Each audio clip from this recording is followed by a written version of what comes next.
learned to an election. Live in the hills, but I still get a spread. Started with a little, but I still reinvest it. Fear how I feel, then you feel like a blessing. I just want the lesson, I just want protection. I'm up and I'm down, but they sound like progression. Farmer never plans if he waits for perfection. Finger to the down, hold it down, we gon' get it. All right, ladies and gentlemen, I got your watches coming into May 4th, 2020, and the stock market could gap down tomorrow. So maybe that might mean that the stock market is going to go crazy, but what I'm referring to here is this negative influence brought about by the weekend comments from Mr. Warren Buffett himself. Berkshire Hathaway had their earnings report. They had this live stream on Saturday. They went over a lot of stuff, but there were some interesting anomalies that are leading some people to kind of look towards tomorrow's open as maybe this is going to be, well, negative guidance. We got to see other companies report and see how they're doing, but we got something out of Berkshire and Mr. Warren Buffett himself. So I want to go over that, what it's looking like, as well as now cover the earnings that we have for this week. So you guys know that we love earnings. Here's another earnings list. Again, somebody sent me this.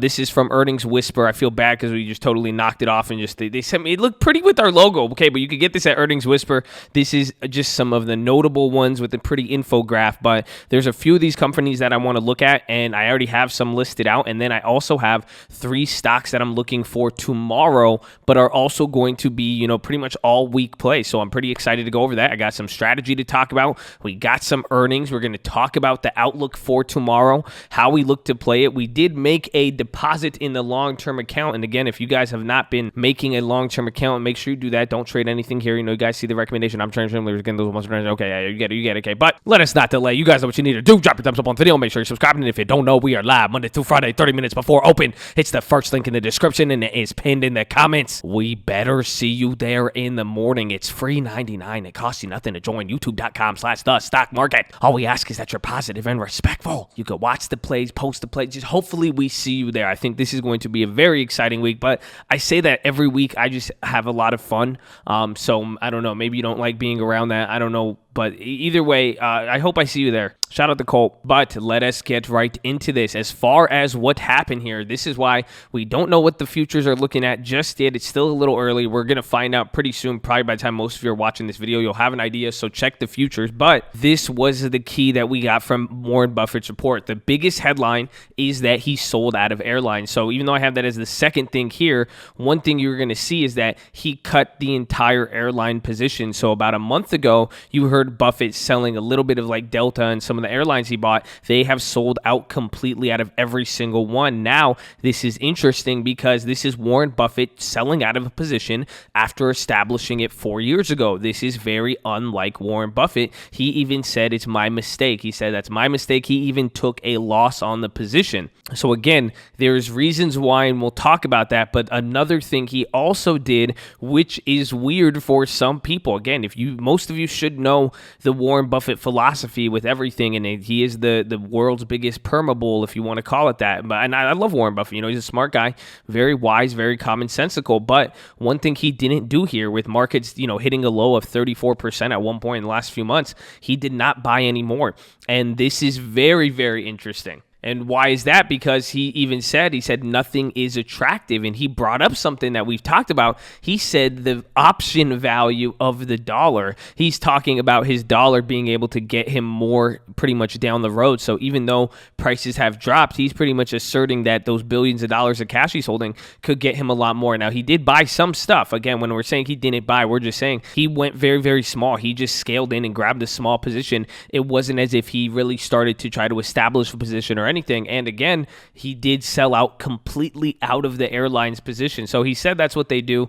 There was a lot of stuff there. He brought up a lot of stuff with how things are. He was talking about buybacks. And people don't know why he sold out of airlines. Some people are saying it's because of the buybacks. He said that the airline business is changing forever, and it is not going to be. He's pretty much assuming that a few years from now that it is not going to, you're not going to see the same amount of passenger miles flown. That's literally what he said. So this is important, and now why this is going to have a weird effect on the market on Monday, because people are looking at it, and now some people are even assuming, okay, if this is the case, or if this is fueled by anything with the buybacks or with the government stepping in, people are assuming other industries are next, even some of his bank stocks. But it's a weird signal sent by the biggest investor in the world, and if anything, this was coming from Berkshire Berkshire Hathaway's earnings. So this was guidance, and even how he is deciding to spend his money and how he views cash and the power of it, as well as, how he views the market and assets. It is very interesting to see. Now, Buffett isn't necessarily the quickest guy, but it is going to be interesting to see how the market takes this, how the market takes this even from a few weeks from now, and even just also in the short term too, as well as we look at tomorrow. So keep that in mind. But if there is going to be an effect, I think we're going to see a lot of that coming in tomorrow, besides the follow-up from all these earnings and continuation. So that being said, now we are still going to get a lot of earnings. And now coming into this week, there's going to be a lot more smaller names. It's not going to be the big behemoths and giants that we've seen, but they're going to be big names. They could still move. I think it's going to be a little bit harder to spot which ones are going to be kind of the no-brainers and which ones could move, but I think there's going to be big moves because, if anything, these are the companies now. You're not seeing any real big failures from the people who are big and doing good, but now these people kind of on the lower end, the smaller caps, are kind of in the middle between growth and stability. These are the ones that could really get clapped, so we might get a lot of moves here during this week, but I think it's going to be a lot more difficult, and we're going to talk about the strategy when I get into the plays here, but small amounts is going to be key, and I even also think playing the pre-run-ups will be important as well, again, if the market gives us that. So if the market responds to other broader stuff more or less than the earnings, because that is what could happen when these smaller companies start reporting, then we could run into an issue there, but we'll see. And then finally, the one thing I want to talk about is breaking out of this dollar range. So we've talked about TLT, we've talked about the SPY, and I've said, I think we've approached 14 days since I made up that first theory. So I'm looking at that right now. And again, we're still coming off post-Fed and everything happening here. I want to see what happens, but I want to see if the dollar is going to lag behind the bonds, but mainly the main thing I want to watch for is going to be the bonds. So the bonds, dollar, and how this is all going to play out if we stop responding to earnings. Watch some of these other indicators to start coming back. So I'm going to keep my eye on the volatility, but it doesn't have to necessarily be volatility. It's whatever happens with the bonds. I'm looking for that to give me a clear signal on what is just happening. So that is pretty much it. It should be exciting tomorrow, so I hope you're ready, but let us get into the plays.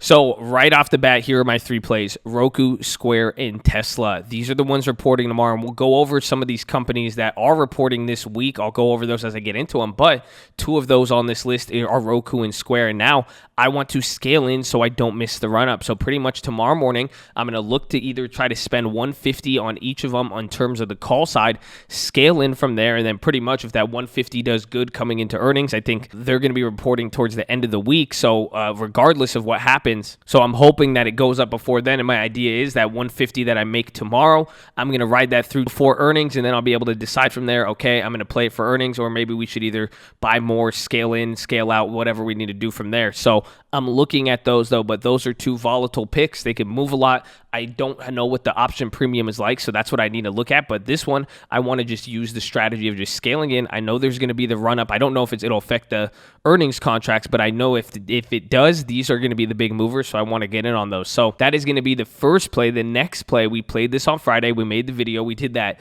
It's like $50 or $200 into like 3,000 Tesla. You guys saw Elon go crazy on Friday. I don't think that play is over. So I want to focus on the Tesla play, and I want to talk about that one because this is going to be a play that it's really going to revolve around timing. We still have that old August Tesla, if you remember, but why I'm bringing this up, because this was what happened last time in October, or was it August 2018? This was the funding secured thing. The stock was down, it jumped up, but it took a few days. It kind of like held up, but then it really started to crater, and then you could see it pretty much had a 1 month effect, and then it came down to a pretty decent amount. So I don't think this is going to go anywhere. I still think we need to hear from the SEC and all that. The question is just going to be the timing and the pricing. So I think it's going to be volatile, but I kind of want to look for a swing trade around the put side of Tesla. I'm already in that one play. We still have that debit spread, so I'm not going to force it as much as I am just going to be watching out for that, but I don't think this situation has gone away, and this is something I'm going to be looking at. But as far as everything else before the final plays, here's just a list, and some of these are going to come up, but you're going to get a lot of companies tomorrow morning. You won't be able to play those, but tomorrow after hours, Skyworks, that'll be one. They're going to be related to Apple and the chip makers. Chegg, a lot of you guys have talked about them. I don't know if I'm going to be playing them. Shake Shack, that could be a good one as a restaurant. AIG for the insurance company, I think that one could be a surprise, or they don't move a lot. 5-9, they might move, but other than that, I don't think there's going to be anything crazy. Wayfair in the morning, I'm considering we might play that. Regeneron, I like that. We already have plays. Again, that's just with the biotech. Everything else, I'm not going to really touch there. Even after hours, Activision, Beyond Beyond Meat, but again, I don't know if I would go after those. And then on Wednesday, Shopify, that's one I like, and that could be actually a good one to play too, as well as Roku and Square. I didn't see that one initially. Wingstop maybe, but again, most of these might not move, and if anything, I think Shopify will have the bigger move, but then PayPal, Square, and then Roku on Thursday after close. But PayPal, I have that, as a close one. I usually don't play it, but that one could be decent. You're also going to get Wynn. Remember, we've seen some of the casino stocks already report and do very good. Then Twilio, Lyft, and then I think you got Uber on Thursday too. So we'll go over these more in depth. And if I start to see some more surprising companies or industries report, maybe we could justify some of these. But it's kind of easy to pick out the big movers against Stamps.com. That one's going to be hard, even than Booking. So the key here is going to be picking and choosing, but I do think we are going to get a lot of earnings run up. So there is that. Keep your eye out for those. As far as everything else, I'm going to be watching Tesla, Roku, like I said, PayPal, that's what I'm going to keep an eye on. Then Netflix, and don't forget about any of these earnings continuations. Netflix is one of those, again, and you could kind of already see it on the chart now. Remember, it reported a few days ago, so you could kind of see how it's reacting following it up. Amazon, they're coming off day one, so watch to see if that gives up. Remember, they gave more downside guidance, if anything. Then there's Apple. They didn't move as much, so we'll see if these break out, but these are all continuation plays. Then Gilead, more positive remdesivir over the weekend, but they said they're going to just be giving it away, I think, but I want to see where they're at until they get back above like 83 or even above up until 90. I don't think they're really going to be too much of a play. Otherwise, that's why we're just swinging that on the longer term. Then, like we said, watch Square. Another one for the continuation side is going to be Facebook as well. Remember, they had a pretty interesting report. We should have been up there, but remember, they shot up and came down. I'm more bullish on Facebook, bearish on Amazon, and then also kind of just neutral on Apple. I think Apple will kind of even lead the market. Another one is Western Digital, still holding that 41 put that we're in. We already brought up Square. Skyworks, I'm going to consider if they report I believe Tuesday morning, or I don't know, or Tuesday after, I think, or tomorrow after hours. I have to see. I already forgot, but they're going to move closer to kind of how Intel did or kind of how Apple did, especially related to Apple. Then don't forget about Boeing. Again, they're just at this spot, but they haven't moved. I really like them, but it's just harder to play. And the premiums are still excited. I think a lot of people are expecting a lot. So maybe this one might be a better one if we just respond to when it does start to break, and if hopefully we just catch it fast like it's Tesla or something like that, or Zoom. And then there's NVIDIA. I want to watch them because they kind of gave up, and remember, they haven't reported yet. And then again, how Skyworks and some of those other companies could affect it, but then also Regen. So we already in these plays. If the plays are cheap enough, I might want to get more in these. Again, it's biotech. They're related to this drug stuff. Look at how they've even performed in even just 2020. So I like where they're at. I want to keep a close eye on them. And then finally, TLT. I would also put UUP as a secondary one. You could see it pretty much is an inverse of TLT, or it kind of relates to it very well. But the fact they haven't moved, this is what I was talking about, and this is what we've been bringing up here, is that finally now, one, you have, bonds disagreeing with the market. The stock market is shooting back up here, but bonds have stayed at a pretty low rate.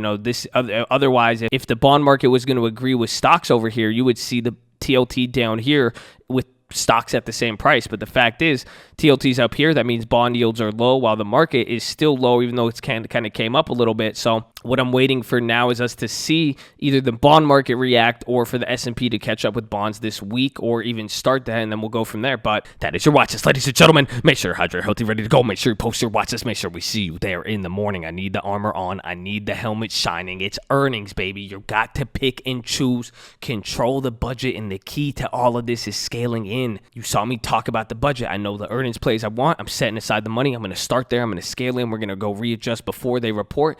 Can't get too crazy, and then we have to be watching out for all the other factors. But the key is the budget and the long-term toe. But it's going to be excited. You need to keep your head in the game. Pay attention. News is dropping at different times from all over, whether it's Buffett or Elon or anything. We just need to be focused, baby. But the code loves you. I love you. I'm going to see you in the morning. Let's go.